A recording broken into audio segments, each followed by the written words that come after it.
So basically, like what I would say, like, did anybody ever consider the fact that possible, there is no possible version of a reliance on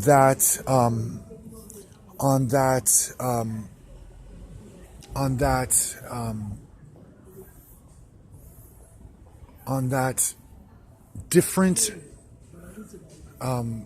different like explanation.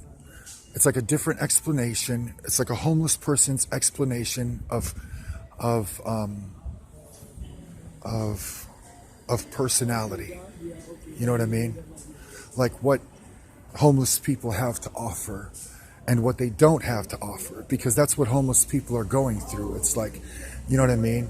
And we're not always doing the same thing. Like, this is what I do have to offer and this is what I don't have to offer, because you don't actually just sit around and think about, this is what I don't have to offer. You know what I mean? But when you're living out on the streets and you can see that these bad guys are beating you, okay? And you could see that these bad guys are beating you all of a sudden. And then you start to think to yourself, like, well, okay, so I'm recovered from this, like, psychologically, like, what's the big deal? You know, I made it through this experience. Like, what's the big deal? What's going on? And that you can't tell the difference between the average person and somebody who steals homeless person's wallets. And so you're just giving everybody all the credit, like, that everybody deserves. And do you understand that it's not a black hole for me? You know what I mean? It's not a black hole for me where there's always something wrong with anybody's, like, social skills. You know what I mean?